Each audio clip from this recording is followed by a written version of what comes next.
Welcome to another Coffee with Samso. We're here today at the UWA Club on the University of Western Australia campus. We've got Riversgold Limited here with us, Julian Ford, who's the CEO, market cap of 12.3 million, current share price around 1.3 cents. Riversgold last spoke with us in March, and obviously this is an update to where they are now. Julian, welcome back. Thanks, Noel. So a few things have happened, obviously. You're farming to the porphyry, drilling at Mount Well, and what's maybe happening at Mount Holland. So far away. Sure. Well, we'll finish off talking about Northern Zone because that's a project I'm very excited about and really understated and been flying under the radar for us. So we've got the core in and the assays in from Mount Weld. It's interesting enough, but we've only just scratched the surface there. Mount Holland's taken us a fair while to get drilling. Pretty frustrating, actually. However, you've got to be patient and not try and force these things. So eventually, because it's a live project under development with Covalent, and there's some sensitivities around fauna and flora, we've had to work very carefully and slowly with the Covalent team to access our projects for the drilling. Plus, obviously, heritage these days, you've got to get that all cleared. So after 6 months of slow work, we're cleared drill pads next week, having did 2 rounds of heritage clearance. And we've now worked through what was a 3-month delay with the POW approval by basically piggybacking off Covalent's fauna and flora work, so we can access all our drill pads without going through any sensitive areas. So we should start drilling there, I think, Sunday the 2nd of September. That's pretty exciting for us, given we've done a lot of work in terms of working out the various vectors, and we think we're drilling in the right place. If it's there, we should find it. I can fully appreciate your patience with your drilling at Mount Holland, because we're going through, went through similar things, and we're probably drilling around the same time frame as you are, funny enough. But look, the one that stands out for me is your porphyry story, which I would like to sort of get started on, because I'm looking at your announcement in May. It's pretty, well, it's significant in the numbers and everything else, but it's very rare you get this sort of handed to you in where you guys are, because it's a fairly established story from the historical drilling. Yeah, so this really is an untold story being sort of in the background. I first looked at this about 15 months ago, and the first thing we did was do some met test work, which came back very positive. That's on the pulps, mind you, which was very, very encouraging. However, the terms at the time weren't acceptable, and the gold price really hadn't really moved a lot, and we had a lot of other projects, lithium projects on the go at the time. 6 months later, the project came back to us on better terms, so we had a look at it again. But in the meantime, I'd kind of got my head around these bulk, low-grade porphyry type projects, and so we made the acquisition end of May, got straight on the ground. We planned a 4 drill hole program, about 1,000 meters, which we extended. We eventually drilled about 1,300 meters because at the bottom of every hole, we're still in the alteration. So it's very, very exciting, I think, for us. And if I can just share with our shareholders why we think that's exciting. So our exploration target there was 250 million tonnes at 0.4 to 0.6 grams for about 2.5 to 4.8 million ounces. So, that was based on 25 RC diamond holes. When those holes were drilled, they had a lot of problems with water and expanding clays, and so we really weren't quite sure what we'd find. So it's really interesting. So this whole project's got transported cover down to about 25 meters. and that transport has got a whole bunch of minerals in it, including arsenic, a bit of chrome and nickel and all sorts of things. That really masks what was underneath. So you really have to drill it to fully understand what's below that transport cover.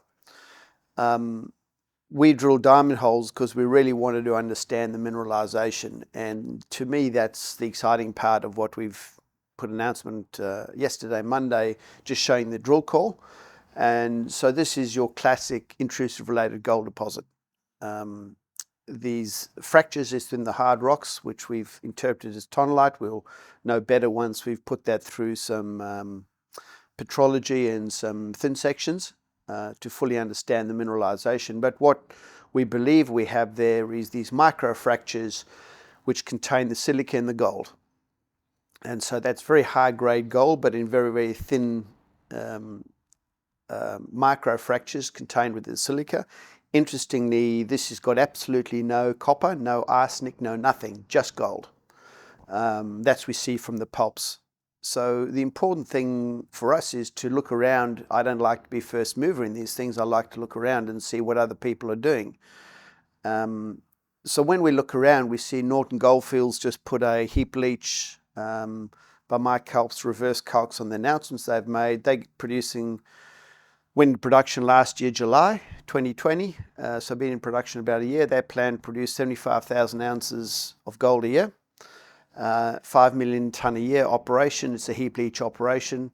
Went through permitting, no problem. Built the projects, now in production.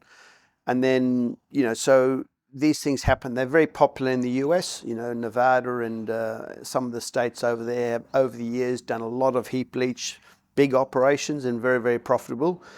Far less so in Western Australia because I guess we haven't really had the mineralogy and the type of project that lends themselves to a heap leach. But probably the next cab off the rank, if we look, is Saturn Minerals. Got a project called Apollo. They put out their preliminary economic study just this month in August. Mineralogy wise, that looks very, very similar to what we have, except there's a sheeted vein, whereas ours is a disseminated fine within the microfractures rather than sheeted. And really, the reason these things work is with high pressure grinding rolls. What it does when you put your ore through that is it fractures around where the mineralization is.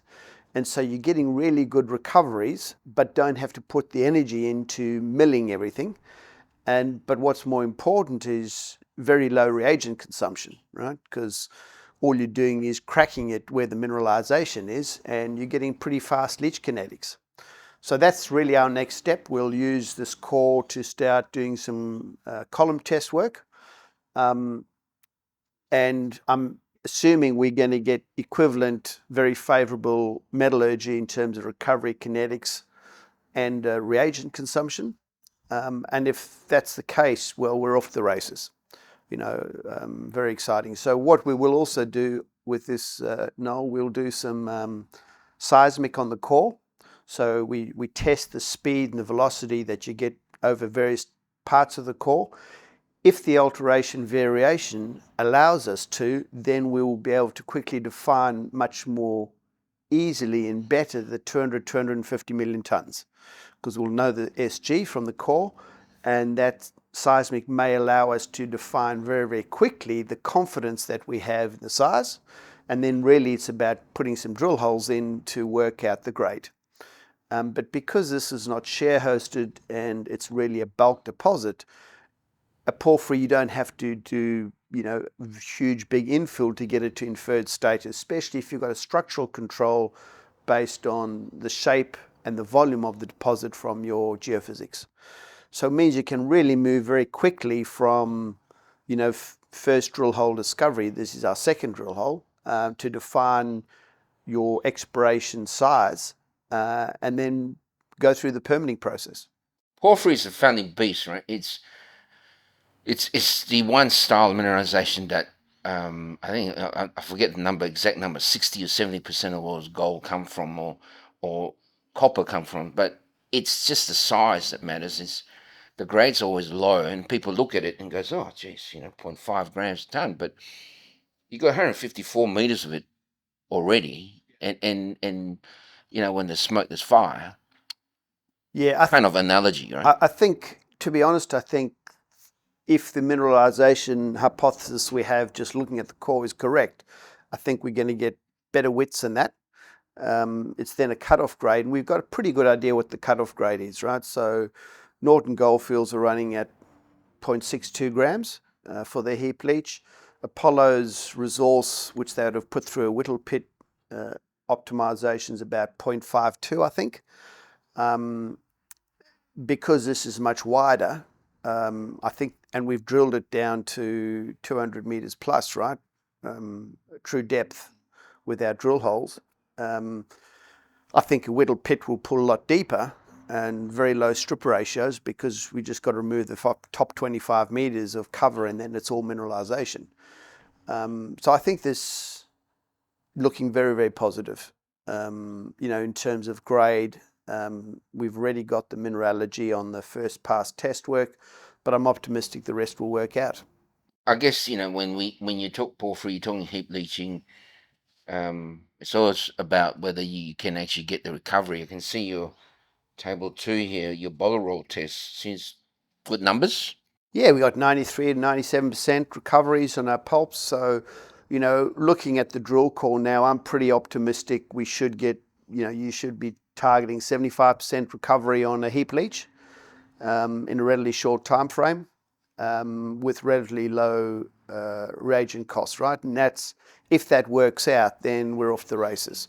So if you look in in Australia, right? So Telfer, Boddington, Cadia Ridgeway, those are your big porphyry type deposits. All of those have copper, which is great if it's a credit.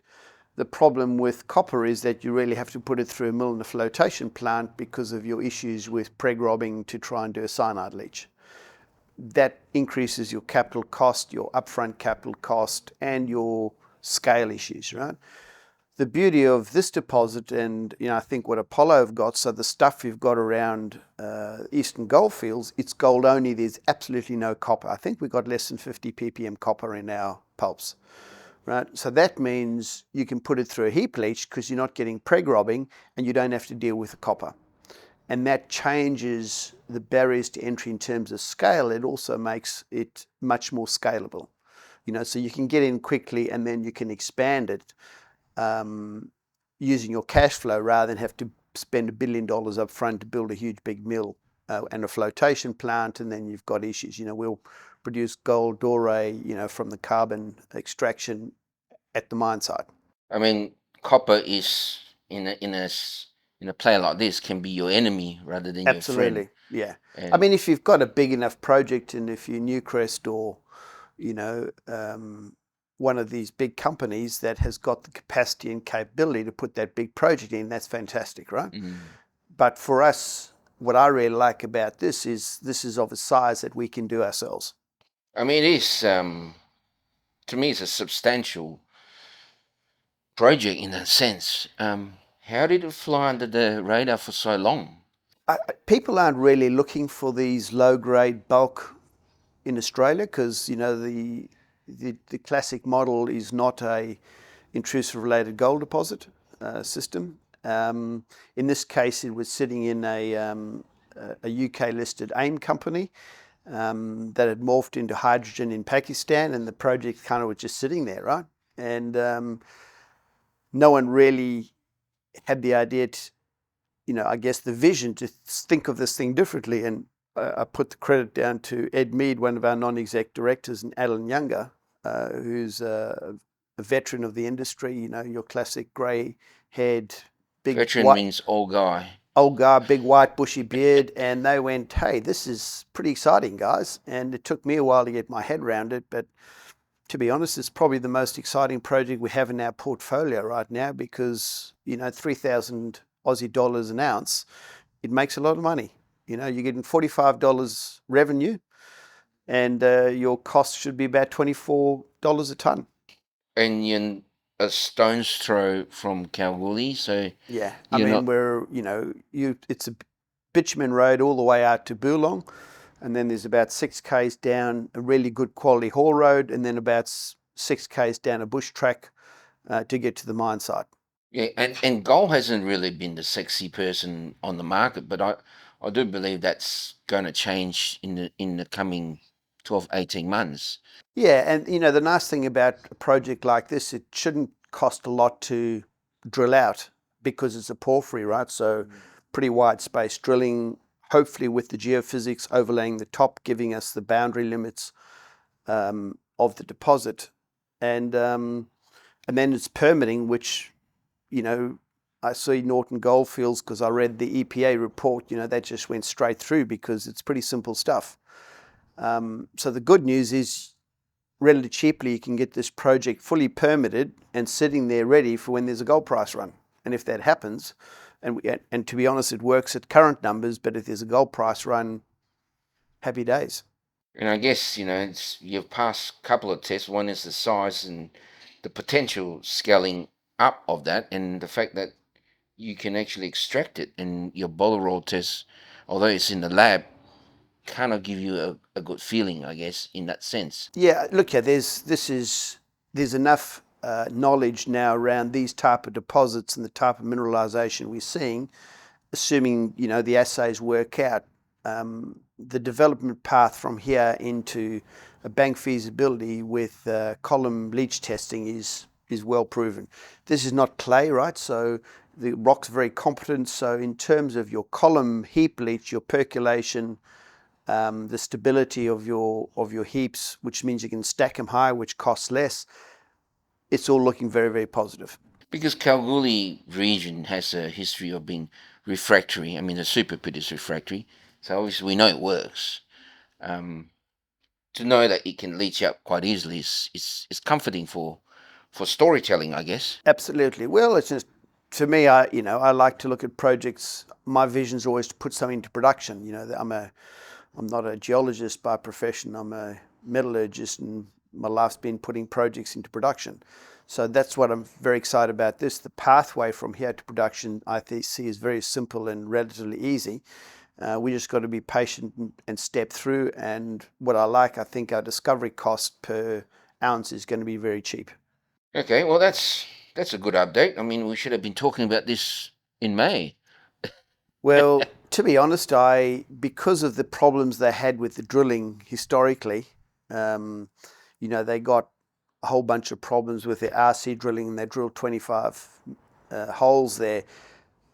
I didn't want to get too excited about it until we'd fully understood the structural controls, the mineralization style, and was it really there? Because you get smearing, you get all sorts of problems with RC, right? Yeah.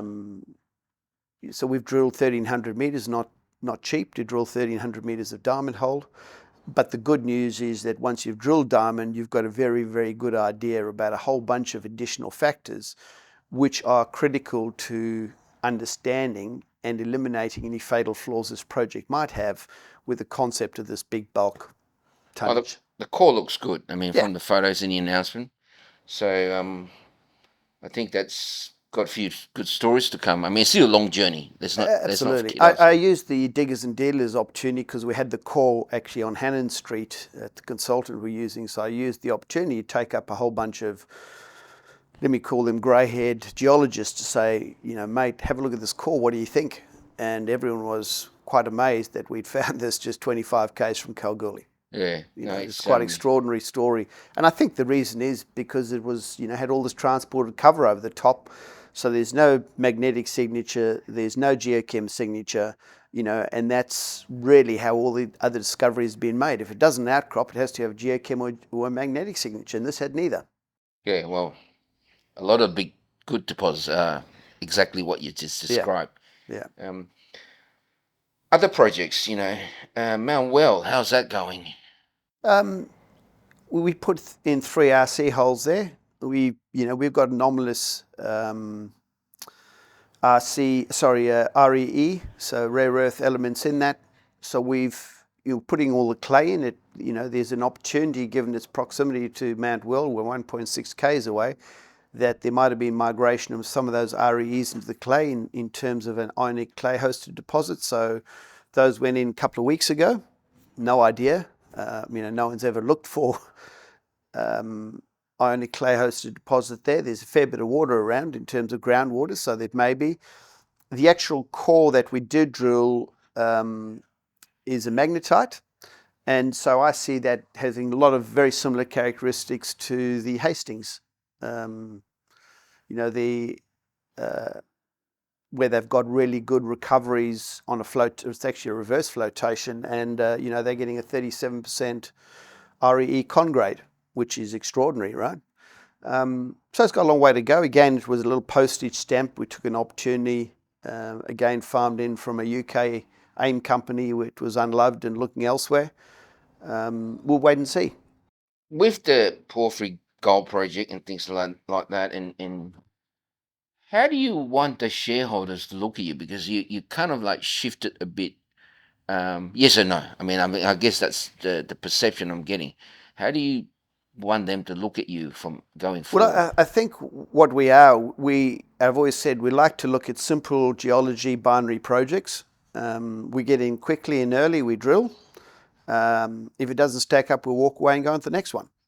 And, the more you do that, the more chance you give yourself of finding a project. Tambora is pretty exciting in terms of the lithium potential, but we talk to Infinity and I talk to the Trek guys a lot, and the Tambora Metal guys. We're all together there. So Trek have just about finished, I think, a 9,000 meter program. We'll wait to see what their results are. Infinity just about to start drilling again. So we'll see what's happening up there. We spent a fair bit of money. We found spodumene. I've just had a master's student over from the UK, so we're working at, I guess, the leading edge of academia to understand where we think that spodumene's ended up. What I think we're seeing from that petrology and XRD that we've done is that there were 2 phases of mineralizations there, and the second phase has remobilized and transported the spodumene somewhere else. So we got to find out where that is, and that'll take some time. Okay. Yeah. So, yes, people say what do you do? Well, we find exciting projects, we drill them, and then we move on. The key points of an exploration company is exactly what you described, I guess. Yeah. So we don't sweat. I don't like hard, and when a geologist tells me it's very, very exciting, that's when I get nervous, because that means we're going to spend money with not necessarily economic outcome. Yeah, good one. Newsflow. What's going to be coming up with you guys? Well, we've got in the lab at the moment, we've got 2 opportunities from our Mount Weld RE program. So that's assays underway. We did a massive geochem program up at Tambora that went in the lab probably a month ago. So those results will be coming in soon. Obviously, these drill results from Northern Zone. If we confirm big widths of 0.5 gram plus gold, then we're off the race on that one. And in 2 weeks' time, we'll start drilling at Mount Holland. So we have a lot of, we've got 4 projects in the pipeline in terms of in the lab at the moment. And the lab is where you get your news flow from. Going forward, I guess, from our discussion today, I'm getting the feeling that I like your Porphyry Gold story as the feature. Is that a correct way for me to see you guys? Because the rest are exploration stories, but this is kind of like advanced, one's tier up. Yeah, it will be assuming our gold assays from this diamond come back as, it'll be the only development project we have. The rest are all wildcat exploration. But, lithium is pretty sexy. If we get lucky with one of our lithium projects, either at Tambora or at Mount Holland, that'll light the share price up. Gold's unloved at the moment, but, I'm in this business for the long term. We've still got a healthy balance sheet in terms of cash, so we've got the capacity and capability to drill out multiple projects if we have to, or farm one out or whatever.